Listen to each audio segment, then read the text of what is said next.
अस्सलाम वालेकुम। मैं हूं सर अबू बकर और बच्चों आपको पता है कि तालीम के रिलेटेड तमाम न्यूज़ मैं आप तक बर वक्त पहुँचाता हूँ।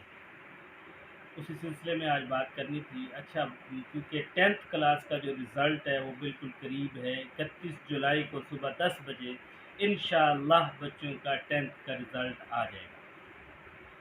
तो उसमें बहुत सारे बच्चे जो हैं वो कंफ्यूज हैं कि सर जी रिज़ल्ट कैसा आएगा, कैसा नहीं आएगा, परेशान हैं, मतलब फ़लाँ सब्जेक्ट ठीक नहीं हुआ था, ये हुआ था, पता नहीं चेकिंग किस तरह की है। तो बच्चों मैं कहना चाहता हूँ, एक तो डरने की बिल्कुल ज़रूरत नहीं, अपने अंदर कॉन्फिडेंस पैदा करें। जो डर जाते हैं ना वो हमेशा पीछे रह जाते हैं। कॉन्फिडेंस कि इंशाल्लाह हमने जो पेपर किया हमें उस पर बिलीव है और इंशाल्लाह हम क्या हो जाएंगे, कामयाब हो जाएंगे। नंबर 2 ये है कि बच्चे बहुत सारे कहते हैं कि सर जी कोई ऐसी कोई बात, कोई वजीफ़ा, तो मैं आज आपको एक बेहतरीन वजीफ़ा बताने लगा हूँ कि आप इंशाल्लाह वो वजीफ़ा करें और अल्लाह पाक से दुआ करें, क्योंकि सब कुछ करने वाली अल्लाह की ज़ात है। अल्लाह के सिवा तो कोई कुछ कर ही नहीं सकता, एक तिनका भी अल्लाह की मर्ज़ी के अलावा नहीं हिल सकता। तो आप वो क्या करें, दुआ करें, इंशाल्लाह आपका रिज़ल्ट जो है वो 90% 100% बिल्कुल ठीक आएगा जैसा आप सोच रहे हैं। तो बच्चों करना क्या है, जैसा कि आपको पता है कि अब रिज़ल्ट में से तकरीबन 12 दिन रह गए हैं, यानी 12 दिन बाकी हैं। आज 17 जुलाई है, तो 17 मतलब 12-13 दिन है।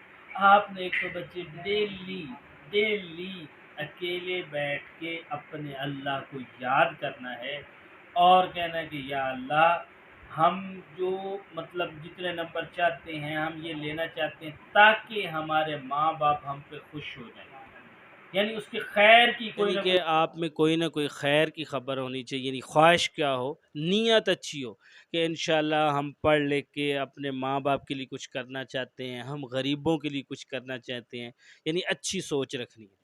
नंबर 2, आपने क्या करना है, सबसे ज़्यादा इस्तग़फ़ार करना है बच्चे। हमसे क्या हो जाती है, गलतियाँ हो जाती हैं बहुत सारी, जिसकी हमें अल्लाह पाक क्या है मुख्तलिफ़ तरीक़ों से सज़ा देता है। उससे बचने के लिए हमें क्या करना चाहिए, इस्तग़फ़ार पढ़ना चाहिए, यानी अस्तग़फ़िरुल्लाह, आसान तरीका अस्तग़फ़िरुल्लाह। अब रिज़ल्ट करीब आ रहा है, कोई दुआ कबूल करवानी हो, उसकी कबूलियत के लिए बेहतरीन उलमा बताते हैं अमल क्या है, इस्तग़फ़ार किया जाए। अस्तग़फ़िरुल्लाह अस्तग़फ़िरुल्लाह इसका विर्द करें, नमाज़ें पढ़ें।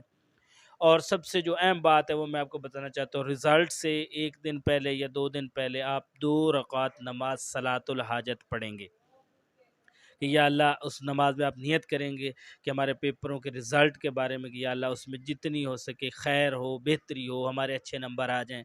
तो उसको अच्छी तरह जनाब 2 रकात सलातुल हाजत पढ़ें और लंबे सजदे करें, उसमें ज़्यादा दफ़ा लंबा सजदा करें, सुबहान रब्बियल आला ज़्यादा पढ़ें और उसके बाद अल्लाह के सामने हाथ उठाएँ और गिड़गिड़ाएँ कि या अल्लाह, हमने जो मेहनत की है वो इतनी तो नहीं थी, लेकिन या अल्लाह तू है जो मेहनत का फल देने वाला है। इंशाअल्लाह ये मेरा आज़मूदा फ़ार्मूला है कि देख लेना आपका रिज़ल्ट, अगर आपके माइंड में कोई ख़राबी हुई भी है तो अल्लाह पाक उसको क्या कर देगा, दुरुस्त कर देगा।